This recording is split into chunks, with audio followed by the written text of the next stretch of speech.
માટે આજે આપણે પત્રકાર પરિષદ બોલાવી છે અને આગામી દિવસોની અંદર આ તો અમારી ઉપર વારંવાર એમ કહું કે બડિંગ વધતું જ જાય છે. 5 લાખ વાળું છે એ 2 લાખ રૂપિયા કર્યું, ટીસીએસનું કર્યું, પછી આ એક્સાઇઝ નહીં થઈ. આ એક પ્રશ્ન અમારી ઉપર આવતા જ જાય છે ને એમાં અમે ગુજવાતા જ જઈએ. આના હિસાબે અમારો ધંધો એકદમ ડિસ્ટર્બ થાય. અમારી રોજીરોટીનો પણ પ્રશ્ન ઊભો થઈ ગયો. હવે કેમ અમારી રોજીરોટી આખી નાના કારીગરોથી લઈ અને મોટા રોજીરોટીનો તો પ્રશ્ન નાના માણસોનો છે એવું નથી, હરેક શોરૂમવાળાનો છે, હરેક કારીગરો. કારણ કે અમે કારીગર અને વેપારી બધા એકબીજાના પૂરક જ છે. અને આ એક્સાઇઝની અંદર એવું હોય છે, કોઈ એમ સમજતું હોય કે મોટાને જ્યાં લાઇસન્સ લેવું પડે છે એને જ રજિસ્ટ્રી કરાવવી પડે છે, એવું નથી. 5 ગ્રામનો ધંધો કરતો હોય તો બી એને રજિસ્ટ્રી કરાવવાની છે. હું પ્રભુદાસભાઈ, અશોકભાઈ જેપી ત્યારે અમને એક્સાઇઝના ઓફિસરે બોલાવ્યા હતા. આના માટે અમે 3 કલાક સુધી એમની સાથે મિટિંગ કરી અને મિટિંગની અંદર અમે બધે જાણ્યું. ત્યારે એને એમ કીધું કે કોઈ પણ આ જ્વેલરીની અંદર 5 ગ્રામનો ધંધો કરતો હશે તો પણ એને રજિસ્ટ્રી કરાવવાની છે. એ ટેક્સ ભરવામાં આવે, ડ્યુટી ભરવામાં આવે ન આવે નહીં બીજા નંબરની વાત. અને 500 કિલોનો વેપાર કરતો હશે એને પણ રજિસ્ટર અને આ કાયદાની અંદર એટલી બધી ગૂંચવણ છે. ઇન્સ્પેક્ટર રાજ છે.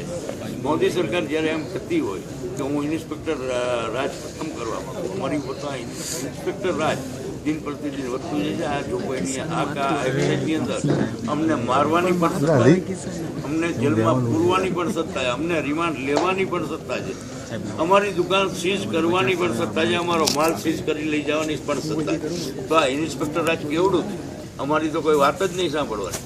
ઇન્કમટેક્સની અંદર તો પંચ નહીં આવવા દે, આમાં પંચે નહીં. આગામી દિવસોની અંદર અમારી હડતાલ તો ચાલુ જ છે. અને અમે લોકો તો એટલા આ વસ્તુથી ત્રાસી ગયા છીએ, કદાચ અમારો ધંધો બંધ કરવો પડે ને તો બંધ કરી દઈશું, પછી એક્સચેન્જ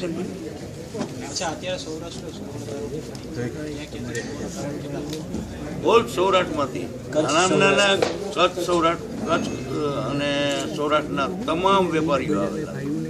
અત્યારે માની દ્રષ્ટિએ કોઈ પણ સૌરાષ્ટ્ર મેંદેડાથી માંડી તલાલાથી આમ કંકાવટી, સુરેન્દ્રનગર, લીંબડી, આ બાજુ ભાવનગર, નાના સેન્ટરોમાંથી પણ અહીં લોકો ઉપસ્થિત છે. કારણ કે ઓછામાં ઓછા 60 થી 70 નાના મોટા ટાઉનમાંથી અહીં બધા ભેગા થયા છે.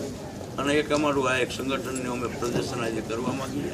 અને આ સંગઠનને અમે વધુ જનૂની, એટલે હિંસા તરફનું જનૂની નહીં, હિંસા તરફનું જનૂન નહીં, ધીરજના જનૂન માટે આની નક્કર લડાઈ બને એ માટેનો આજે એક અમારો એજન્ડા છે.